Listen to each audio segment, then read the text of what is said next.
গরমে পেট ঠান্ডা রাখার জন্য আমরা বাজার থেকে অনেক কিছুই জিনিস কিনে খাই, কিন্তু প্রকৃতি থেকে আমরা এমন একটা জিনিস পাই যেটা পেটও ঠান্ডা রাখে আর মাথাকেও ঠান্ডা রাখে, সেটা হলো বেল।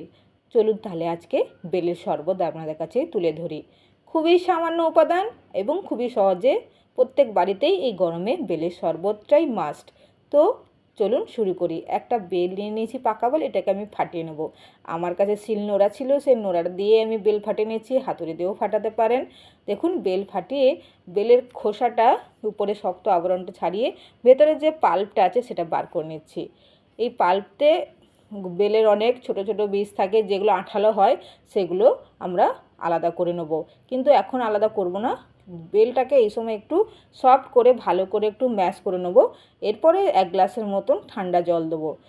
আপনারা চাইলে ফ্রিজের জলও দিতে পারেন, মটকার জলও দিতে পারেন, মানে কলসির জল, তাহলে একটু ঠান্ডা ঠান্ডা লাগবে। তো এই সময় আমি ভালো করে 1 গ্লাস জল দিয়ে এটাকে ভালো করে চটকে নিচ্ছি। দেখুন যাতে পাল্পটা ভালো করে জলের সঙ্গে মিক্সড হয়ে যায়। দেখুন সুন্দর ছোট ছোট বীজগুলো বেরিয়ে গেছে।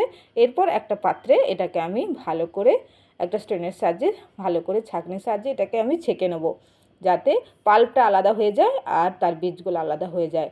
তো সুন্দর করে এটাকে ভালো করে ছেঁকে নিচ্ছি। প্রত্যেক বাড়িতে এই সময় আমরা জানি যে গরমে বেলের শরবত খুবই উপকারী, শরীরের পক্ষে পেটের পক্ষে তো খুবই ভালো। তো আজকে আপনাদের কাছে বেলের শরবতই আমি আপনাদের কাছে তুলে দিচ্ছি। ভালো করে ছেঁকে নিয়েছি, দেখুন বীজগুলো আলাদা হয়ে গেছে, সুন্দর করে ছেঁকে নিয়েছি। আর এই বেলের শরবতে কোনো কিচ্ছু চাই না, শুধু একটু চাই চিনি।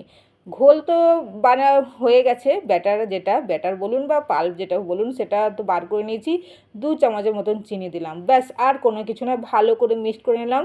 একটা গ্লাস নিয়েছি, গ্লাসে নিয়ে নিলাম বরফের টুকরো, কারণ বেলের শরবতকে একটু ঠান্ডা ঠান্ডা করে খাবো।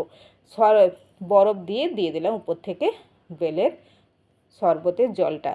তো বেলের জল দিয়ে দেখুন আমার গ্লাস রেডি করে নিয়েছি, আর খেতেও ভালো হবে। আপনারা অবশ্যই একবার বাড়িতে বানিয়ে ফেলুন।